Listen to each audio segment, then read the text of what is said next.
Je m'appelle Éric Nassier, je suis agriculteur sur une ferme de polyculture d'une centaine d'hectares qui est à Abas exactement, mais c'est la région Aquitaine, le sud du département des Landes. C'est une ARL, donc j'en suis le gérant. Il y a un salarié à temps plein qui travaille sur l'exploitation. Et ensuite, on a entre 35 et 40 jeunes saisonniers pendant l'époque de castration des maïs semences qui viennent faire les castrations et l'épuration des productions de maïs semences. Sur l'exploitation, nous avons pratiquement tous les différents maïs qui sont produits à l'heure actuelle. On a du maïs semence, on a du maïs doux, on a du maïs conso, on a du maïs waxy et puis de temps en temps on a les productions de soja aussi, suivant les années, suivant les cours. On a sur l'exploitation des maïs qui sont irrigués et des maïs qui sont pluviaux, c'est-à-dire sans irrigation aussi. Dans les Landes, on fait principalement du maïs. J'ai l'habitude de dire que c'est un peu, ici on a pas mal de côtes et c'est un peu comme les touristes le maïs. Ça aime avoir la tête au soleil et les pieds dans l'eau. Donc ici on est une zone, on est pas loin du piémont pyrénéen, donc on a souvent des orages. Et il fait chaud, donc voilà, le maïs pousse bien. Pour moi, la protection intégrée sur l'exploitation, c'est l'utilisation au minimum de produits pesticides, même si je ne me les interdis pas.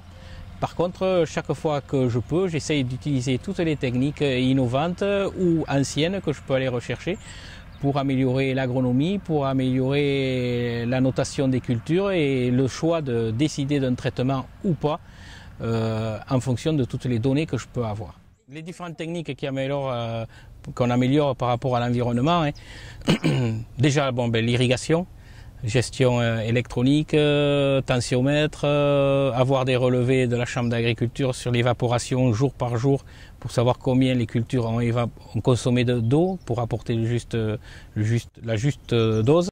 Ensuite, on est passé au système de travail sans labour, de manière à avoir une meilleure vie et travailler sur l'agronomie. On travaille de plus en plus sur l'agronomie, donc une meilleure amélioration de notre structure de sol. On travaille avec tous les tracteurs, les machines sont équipées de pneus basse pression pour ne pas tasser le sol aussi par rapport à l'agronomie. Et ensuite, par rapport, on a évolué aussi sur, on mesure chaque parcelle les rendements, ce qui est exporté, pour apporter la quantité d'engrais qui correspond à ce que l'on souhaite avoir comme rendement.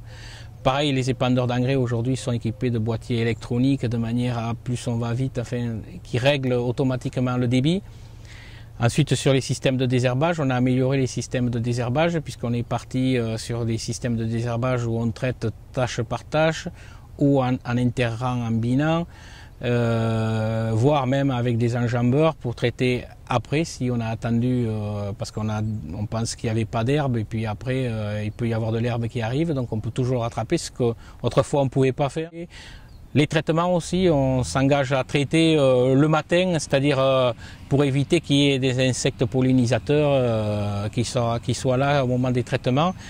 Et aussi en traitant le matin, on peut diminuer les doses. On a toujours été sensible aux démarches environnementales, surtout nous dans les Landes avec l'irrigation, par rapport, on a pas mal de touristes qui viennent et donc les gens nous posaient des questions pourquoi on arrose, ou des fois il tombe 1 ou 2 mm, c'est-à-dire rien du tout, mais le touriste ne peut pas aller à la plage et il nous voit arroser. Et donc on a commencé par ce biais-là à expliquer. Donc voilà, on avait besoin de communication et puis petit à petit le réseau phare, quand le réseau phare s'est créé, on m'a demandé si je voulais y participer et j'ai accepté puisque je pensais qu'il y avait quand même pas mal de travail à faire au niveau communication parce qu'on fait beaucoup de choses en agriculture en France. On fait beaucoup plus de choses, je pense, que ce qui est fait dans des pays étrangers et dont on importe les produits.